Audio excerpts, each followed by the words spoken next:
અમુક પ્રચાર માટે નાના મોટું પોણી એમની સુડાયું છે એ પ્રચાર માટે લોલીપોપ મારા લોક લાલીના ખેડૂતોને લોલીપોપ આલવા માટેનો પોણી આપવું હોય તો બધાને આપો, નકર તમે એક વિસ્તારને આલો છો એક વિસ્તારને નથી આપતા તો તમે ભેદભાવ કેમ રાખો છો? પોણી જેવી વસ્તુ નથી આવતા એટલે ખેડૂત અત્યારે રોવે છે, આત્મહત્યા કરવાના વારા આવ્યા છે. એટલી મજૂરી કરી એટલો ખર્ચો કરી નાખ્યો છે તો એમને પોણી છોડાવું હતું તો આખા તાલુકાના ભાભરવા વિધાનસભામાં છોડાયું હોત ને તો ખેડૂતો પણ તમારું સન્માન કરો. તો તમે ભેદભાવ કેમ રાખો છો? પોણી છોડાયું આપણા તાલુકાનો ક્યાં ભેદભાવ રાખવાની જરૂર છે? આપણા ભાભર શહેરના જે આજુબાજુ કેનાલો આવતી હોય તો એમને આ તમારા નજરના દાખલા છે. તો પોણી આલવું હતું તો બધે આપવું હતું તો ઉભા રહીને વિડીયા ઉતારે છે. તમે તમારા કેમેરામેન ને લઈ લો, તમે જાગૃત મારા પત્રકાર છે, તમે આ ચલો મારા ખેતરમાં આવો, 2 મિનિટ આવો. એટલે દર્શકો સ્વાગત છે તમારું. ઉદયભાઈ ઠાકોર આપનું સ્વાગત કરું છું. અને હાલ કહેવામાં આવે તો સમગ્ર બનાસકાંઠા જિલ્લાના તમામ વિસ્તારોમાં જે પાણીની સમસ્યા હતી ત્યારે પાણી ન મળતા ખેડૂતોને ક્યાંક ખેડૂતોને બાજરીના પાકને પણ નુકસાન થયું હતું અને ખેડૂતોને ઘાસચારો તેમજ ખેડૂતોને પશુપાલન રાખવો પણ અહીંયા મુશ્કેલ પડી જતો હતો. ત્યારે જે સૌરભજીનો એક વિડીયો વાયરલ થયો હતો, સૌરભજી એક વિડીયો અપલોડ કર્યો છે જે કે મારા વિસ્તારને પાણી આપવામાં આવ્યું છે તે બદલ તેઓ આભાર પણ માની રહ્યા છે. ત્યારબાદ ભાભર શહેરમાંથી હુકમસિંહ એમ રાઠોડ દરબારે એક ઇન્ટરવ્યુ આપ્યું હતું અને એ ઇન્ટરવ્યુમાં તેઓ કહ્યું હતું ત્યારે અત્યારે આપણી સાથે હુકમસિંહ શું કહેશો? હુકમસિંહ, પાણી છોડાવવા માટેની જે અત્યારે ભારતીય જનતા પાર્ટીના ધારાસભ્ય વાવના એ અત્યારે આભાર વ્યક્ત કરે છે. પહેલું તો એક સભામાં બોલ્યા હતા, પોતે કેવું બોલ્યા હતા કે હું 5 વાર મુખ્યમંત્રીને મળ્યો છું પાણી માટે છોડાવવા માટે. હવે ભારતીય જનતા પાર્ટીના આગેવાન હોય અને ધારાસભ્ય હોય અને મુખ્યમંત્રીને 5 વાર પાણી માટે મળતા હોય તો એ ધારાસભ્યનું હોભળવામાં ના આવતું હોય તો ભાભરની પબ્લિકનું તો ભારતીય જનતા પાર્ટી શું હોભળે?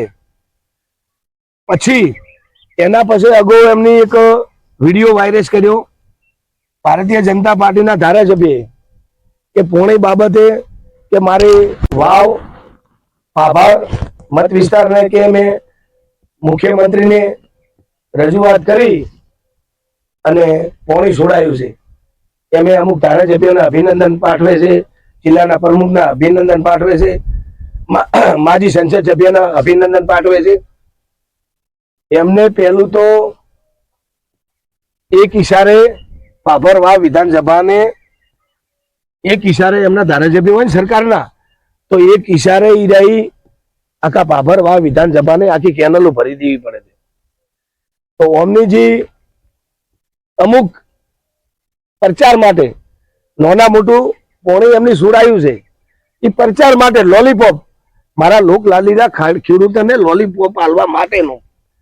તમે અત્યારે આપણે કેનાલમાં ઉભા છો, આ નજરની કેનાલ છે, એમની જે વાત કરતા હોય ને તો પેલી તો આ આપણી આ જે કેનાલ છે ને એમે કોરી ઘટાક પડી છે અને એક આપણી સણવાવાળી જે કેનાલ છે ને એમે પણ કોરી છે.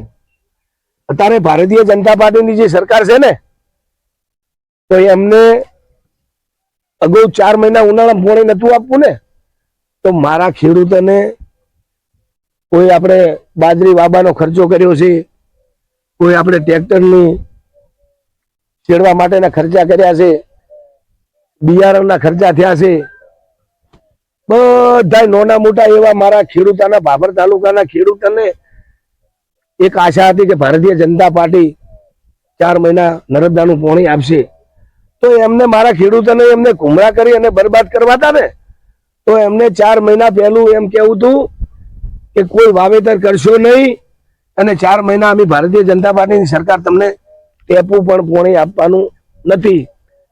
એના પછી અત્યારે બાજરીનો પાક અત્યારે નિષ્ફળ થઈ ગયો છે. તમે મારા નજરમાં જુઓ, આ બાજરી હમણાં તમને બતાવું છું. બીજા નંબરમાં અત્યારે ગાયું તરસી, માણસ તરસ્યા, ખેતી માટે વરખા મારે અત્યારે અમુક વિસ્તારમાં તો ટેન્કરના હજાર રૂપિયા લે છે. ભારતીય જનતા પાર્ટીની ભાભર તાલુકામાં નગરપાલિકાની બોડી ચાલે ભાજપની, તાલુકામાં પણ ભાજપની અત્યારે શાસન ચાલે છે. ધારાસભ્ય એમના અત્યારે ભારતીય જનતા પાર્ટીના છે. તો મારા તાલુકા ભાભર શહેરની અંદર જો તમે પ્રાંત ઓફિસ સુઈગામ જતી એક દાખલો મેલું છું, વારંવાર મારું નિવેદન છે દેવરાજભાઈ, તમે જાગૃત પત્રકાર છો, જો એક એનું ઉદાહરણ આવશે. તમે એવું ના કહેતા કે વારંવાર કેમ બોલો છો. પહેલી આપણી પ્રાંત ઓફિસ સુઈગામ જતી રહી, નર્મદા ઓફિસ તે રાધનપુર ની અંદર જતી રહી. ખેડૂત મોટો ભાભર તાલુકામાં છે. એના પછી આપણે દેજરી પણ દીવદર છે, જંકશન પણ દીવદરમાં છે, પછી આપણે સેશન કોર્ટ પણ દીવદરમાં છે. એના પછી બારની અંદર ભારતીય જનતા પાર્ટીના આગેવાન આપણું ભાભરની અંદર ખાતમુહૂર્ત કર્યું. દવાખાનું પણ અત્યારે ખાડા પડેલ છે. એટલે મારે તો કહેવાનો મતલબ એ છે કે જીઆઈડીસી આપણે હાલવી નથી. એના પછી નાના મોટું આપણે અમે મારા ખેડૂતો કે ખેતી કરીને પશુપાલો મારા ખેડૂત નડતા હતા, એમે પણ ભારતીય જનતા પાર્ટી મોઢામાંથી પોણી લઈ લે છે ગાયના વસ્તીના.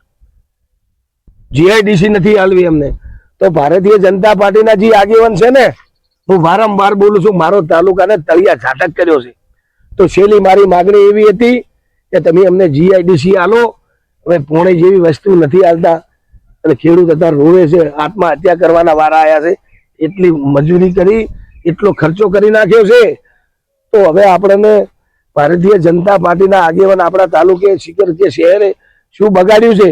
અને બીજો મારો છેલ્લો શબ્દ, ભાભર તાલુકે અને ભાભર શહેરે અત્યારે ભાભર તાલુકે અને ભાભર શહેરે લીડ આલી અને ભારતીય જનતા પાર્ટીના ધારાસભ્ય ચૂંટી મૂક્યા છે અને અત્યારે સરકારમાં છે.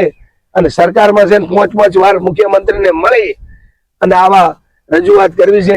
અને 6મી વાર મળવા જઈ અને પોલીસ ઉડાવે છે મારા તાલુકાનો ભેદભાવ રાશિના જો કેનાલ તમે, અને અત્યારે તળિયા ઝાટક પડી કેનાલ.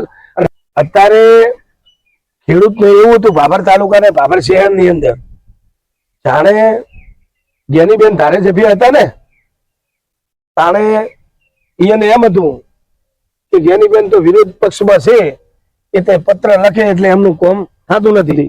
તો પેટા ચૂંટણી આવી તો ખેડૂતનો વિશ્વાસ એવો હતો કે ચલો આપણે ખેડૂતનો દીકરો છે અને સરકારમાં જાશે, ભારતીય જનતા પાર્ટીના સરકારમાં જાશે, એટલે ખેડૂતે વિશ્વાસ રાખીને એમને મત આલી અને વિજય બનાયા પછી આ જો એમનું પરિણામ ભારતીય જનતા પાર્ટીના ધારાસભ્યનું આવો જુલામ કરે છે.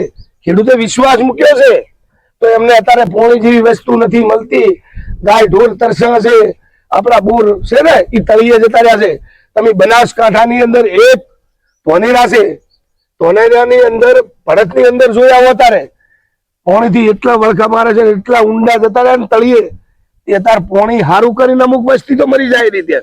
એટલે બનાસકાંઠાની અંદર એક આપણા જાગૃત લોકલાડીલા ધારાસભ્ય કેસાજી ઠાકોર બોલ્યા હતા કે હું બનાસકાંઠાની અંદર આખી બનાસકાંઠાની અંદર પોણી લાવીશ ને તારે હું ફાળિયાથી સન્માન કરીશ. ધારાસભ્ય તો એવા હોવા જોઈએ.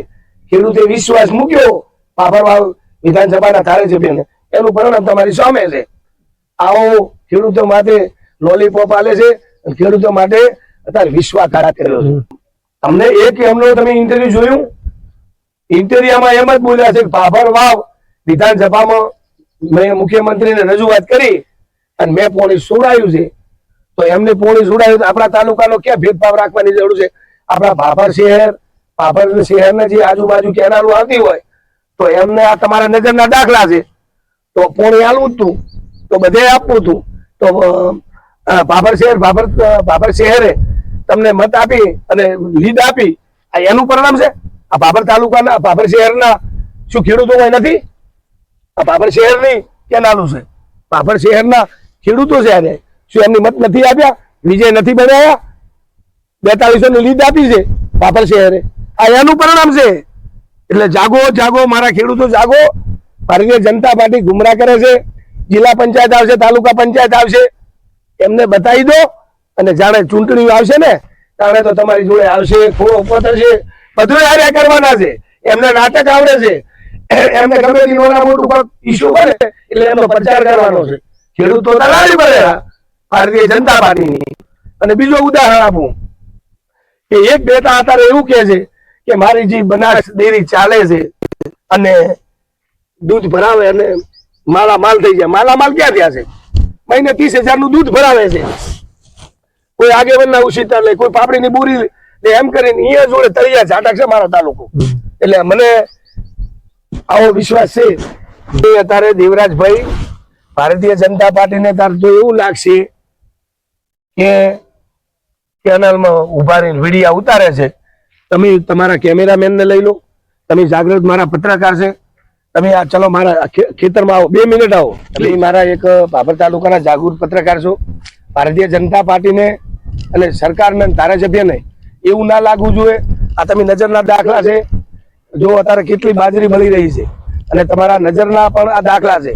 એમે કોઈ મારા ઘરનું નથી કે આ ખેડૂતો અત્યારે બાબર તાલુકાના અને બાબર શહેરની જમીન આવે એમને લીડ આપી છે ભારતીય જનતા પાર્ટીના આગેવાનને, તો એમને પોણી છોડાવવું હતું તો આખા તાલુકાના બાબરવા વિધાનસભામાં છોડાયું હોત ને તો ખેડૂતો પણ તમારું સન્માન કરો. તો તમે ભેદભાવ કેમ રાખો છો કે બાબર શહેરે તમને લીડ આપી એના કારણે ભેદભાવ છે? તો તમે ઓને થોડોક મીડિયા દ્વારા ખુલાસો તો કરો, તો આખી મારા બાબર શહેર અને બાબર તાલુકાને પણ ખબર પડે. બાજરીનું તો તમે એક મારી વાત, બાજરીનું બિયારણ, ખાતર અને તમે લગભગ અત્યારે ખેડામણ અને ટ્રેક્ટરના ભાવની તો આસમાને છે. એટલે અત્યારે તો ખેડૂતો વ્યાજમાં પૈસા લઈ અને ખેતી કરે છે. અને જો તાજી રહે અને કોઈ બાજરી આખી નિષ્ફળ જશે ને તો એમને એક ભગવાન માફ નહીં કરે, ભગવાન માફ નહીં કરે. એક અગો હમણાં વિડીયો આવ્યો તો કેનાલમાં, એ તો કેટલા હરાપ બોલે છે. આપણે હરાપ નથી બોલવા, પણ ભગવાન હમું રાશીને તમે હેડો. પાણી આપવું હોય તો બધાને આપો, નકે તમે એક વિસ્તારને આલો છો, એક વિસ્તારને નથી આપતા, તો તમે ભેદભાવ કેમ રાખો છો? એવું તમે મને મીડિયા દ્વારા ધારાસભ્ય તરીકે તમારી જવાબદારી આવે છે, તમે પ્રતિનિધિ છે, તો મને જવાબ તો તમે આપો, વસ્તીને જવાબ આપો, તો તમને પણ હું